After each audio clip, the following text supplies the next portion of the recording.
contra os Astro Toilets. E apesar da estranheza inicial, os reforços foram bem-vindos no campo de batalha, e juntos, membros da Aliança Skibidi avançaram para lidar com os reais inimigos. O combate é difícil, lógico, né? Mas com resultado positivo para a Aliança. E esse é um episódio importantíssimo para a história de Skibidi Toilet como um todo e a oficialização da união entre a Aliança e os Skibidis. Vale ressaltar que dá a entender, no episódio 77, de uma foto que cai do bolso de um dos membros do T-Squad, que todos os membros do T-Squad já fizeram parte da segurança do Alpha Hills, como se fosse uma espécie de policiamento especializado, uma espécie de SWAT ali do Alpha Hills. Isso dá a ideia de que eles sempre foram muito preparados para a batalha, já eram treinados quando humanos, então não foi uma escolha aleatória eles terem sido escolhidos para ser a elite dos Skibidi Toilets, beleza? Logo depois da união com as tropas da Aliança, o Skibidi Mutante da Serra Elétrica recebe uma outra atualização, ainda mais poderosa. O seu corpo se torna visivelmente mais resistente e agora ele tem uma espécie de prótese de mão junto com a serra elétrica no seu braço direito. Todas as suas armas foram atualizadas com tecnologia baseada no arsenal Astro que eles conseguiram estudar até aquele momento. Isso garantiu para ele um par de pistolas de plasma, cyberkatanas, um par de canhões de pulso eletromagnético nos seus ombros e até mesmo um escudo holográfico amarelo na cor dos Skibidis para proteção extra. E é a partir desse ponto que toda a personalidade agressiva e sociopata do Skibidi Mutante da Serra Elétrica passa a ser direcionada especificamente para os Astro Toilets. E isso, meus amigos, significa que ele os ataca e os extermina sem remorso algum. E isso destaca algumas peculiaridades da sua própria personalidade, meio esquisita nesse ponto, porque ele parece não ter medo nem da morte e realmente parece não se importar em ir para a frente de batalha e tomar os riscos enormes. Na sua cabeça, se o perigo de morte significar pelo menos uma chance mínima de vitória contra os Astro Toilets, ele topa, mesmo que ele seja o sacrifício. Só que apesar dessa personalidade mais sombria e tudo mais, ele também tem demonstrado um lado mais amigável e até brincalhão, justamente com os TV Man que não gostam nada dessas brincadeirinhas, tá? De qualquer forma, a gente pode ver ele constantemente fazendo piadinhas na tentativa de formar laços com seus novos aliados. E ele deixa claro que vê os membros da Aliança como amigos mesmo, tá? E até faz questão de elogiar os feitos dos seus novos companheiros. Essa versão 3.0 do Hugo Boss só teve uma única aparição até o momento, mas a gente sabe que ele vai aparecer mais, e foi justamente no episódio 78, onde ele foi o protagonista do episódio. Aqui a gente acompanha ele se tornando parte de uma equipe de resgate, cujo objetivo é trazer em segurança os pesquisadores da Aliança, que ficaram isolados na Europa Oriental. Um cientista cameraman, inclusive, confia nele o papel de Point of View, instalando uma câmera portátil para monitorar a situação e adquirir dados para a base, né? E ele responde aquilo de forma positiva, dando um joinha para o cientista. Ele até fica feliz de ser o protagonista, entende? E aqui a gente tem uma das interações mais engraçadas do Skibidi Hugo Boss até então. Para ir até o local da missão, o Hugo Boss vai até o lar de TV Man para ser levado via o teletransporte, beleza? Então, ele pergunta se podia dar um abraço no TV Man para ser teleportado daquele jeito, já que o contato é importante, mas o TV Man só responde com a voz firme: sem chance, se segura em outro lugar. Então, o Hugo Boss escolhe segurar onde?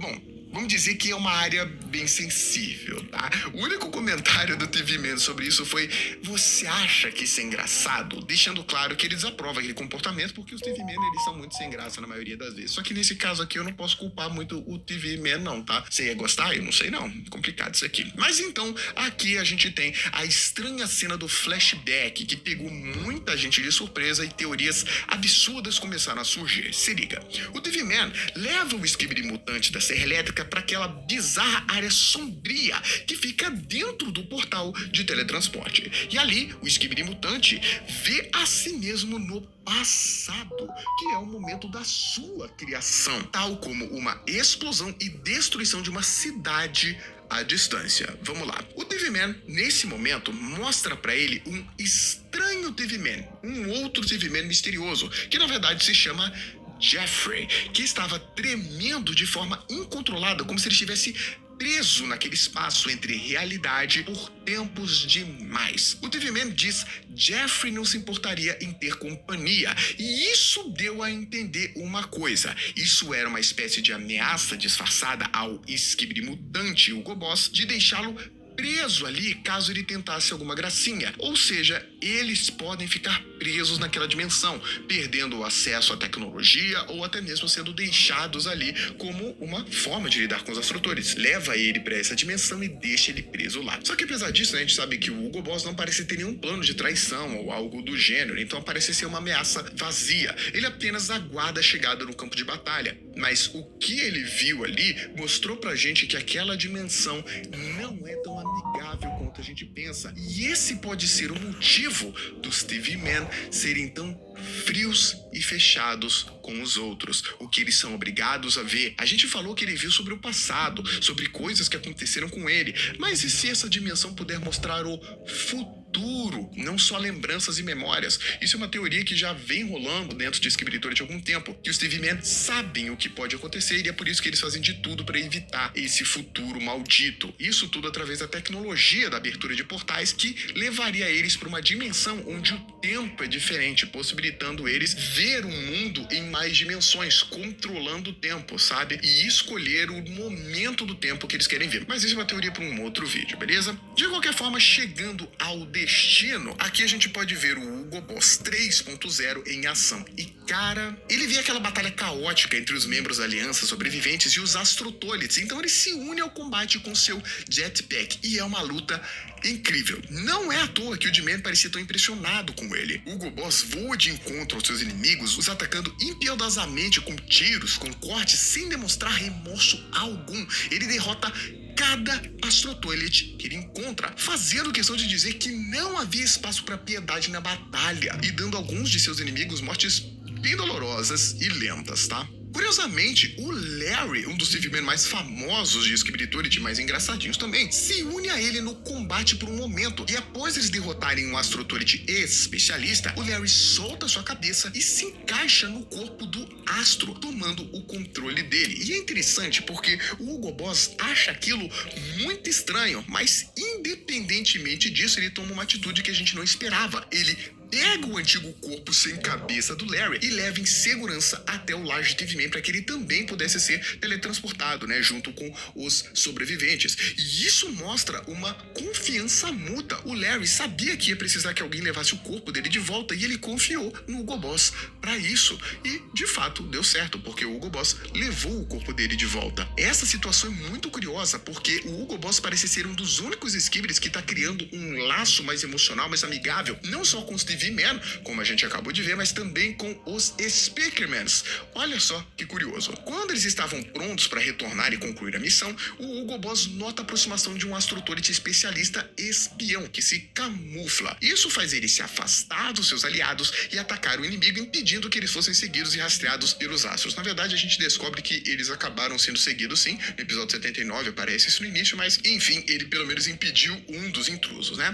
De qualquer forma, fazendo isso, ele fica para trás, sozinho, contra uma quantidade gigantesca de inimigos. E ali ele já estava pronto para se sacrificar para o resgate dos seus antigos inimigos. Olha só que coisa doida, né? Ele queria garantir que todos chegassem em segurança, mesmo que não tivesse um Skibidi ali que ele adorasse, que fosse parceiro dele e somente os antigos inimigos. Mas nesse momento, o mutante Caçador Astro chega no campo de batalha. E ele esquiva facilmente de cada tentativa de ataque do Skibidi mutante de serra elétrica e se aproxima dele, arrancando o seu braço e atravessando o seu abdômen com um ataque voraz. E nesse momento aqui a gente já percebe o pior, né? O Hugo Boss sente sua vida se esvaindo diante dos seus olhos e como últimas palavras ele inclusive diz: "Eu não acredito que a última coisa que eu vou ver é a sua cara feia", olhando diretamente para o Hunter. Só um detalhe aqui, o Hunter não é um personagem, é uma classe de Astrotoilets, beleza? Que foi criada justamente para lidar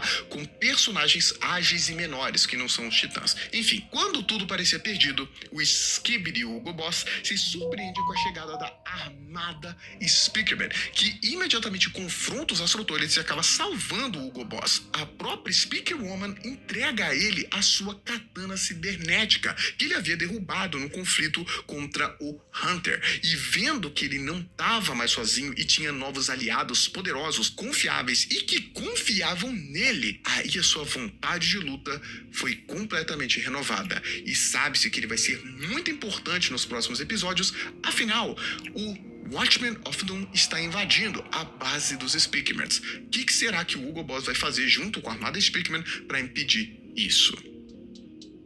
Por enquanto, essa foi a última aparição do Hugo Boss. Ele acabou se tornando um aliado da Speak Woman, um aliado do Stevie Man, e inclusive o único que mostrou pra gente a visão do que acontece dentro do teletransporte naquela dimensão. Ele, junto ao novo esquadrão, deve derrotar dezenas, até mesmo centenas de Astrotoletes em uma luta incansável. E apesar do plano da Armada Speakman aparentemente ser chamar a atenção do máximo de inimigos possíveis, eu duvido muito que no fim essa seja uma missão suicida pro Hugo Boss e pra Speaker Woman, tá? Na verdade, eu acho que o Hugo Boss vai desempenhar um papel muito mais importante aqui, se tornando muito próximo da Speaker Woman, que anda perdida em um desejo de vingança desde a morte do seu companheiro Dark Speakman, um vídeo que eu já trouxe aqui no canal e vale muito a pena se assistir, tá? Com isso, o Hugo Boss se sacrificaria no lugar dela, dando a ela a chance de voltar à realidade, recuar, ou ele simplesmente agarraria e fugiria com ela para algum abrigo próximo. Seria muito curioso, escreve o que eu tô dizendo, se a gente tivesse alguma espécie de romance entre algum membro da aliança e um Skibidi. Você já imaginou uma coisa dessa? Só tô cantando a bola aqui, vai que, né? Mas tem uma coisa legal aqui, é muito bom que ele foi o POV desse episódio, não só porque a gente pode ver tudo do seu ponto de vista, mas também porque todos esses acontecimentos estão sendo registrados e transmitidos para a base da aliança. Isso significa que todos estão vendo as suas ações e sacrifícios que ele está fazendo em nome da batalha. Isso sem dúvida vai ser de grande peso para que membros da aliança aceitem melhor os Skibidis como aliados, e inclusive o Stevie Man, que ainda tem uma certa repulsa dos Skibidis. Mas o que você acha? Você acha que a gente vai ver mais do Hugo Boss e da Speaker Woman lutando lado a lado no futuro? Será que vai ter um romance por aí? Bom, sem dúvidas, esse é um personagem bastante importante pro futuro da série, afinal o Boom tem dado bastante destaque pra ele desde a sua primeira aparição, tá? E agora ele se tornou muito icônico e muito especial, visto tudo que ele já viveu. Em todo caso, comenta aqui embaixo a sua opinião e suas próprias teorias, porque com certeza a gente vai ver muito sobre esses dois. E não esquece de assistir o nosso vídeo especial da Speaker Woman, e você vai ver como ela vai se tornar importante daqui pra frente. Tem muitos sentimentos e muitos leaks, vazamentos sobre ela que eu comento nesse vídeo, beleza? O meu muito obrigado por ter me acompanhado até aqui e a gente se encontra no próximo vídeo. Até lá! Eu vou trazer texto do primeiro episódio por trás das câmeras. Qualquer episódio. Dodon Studios.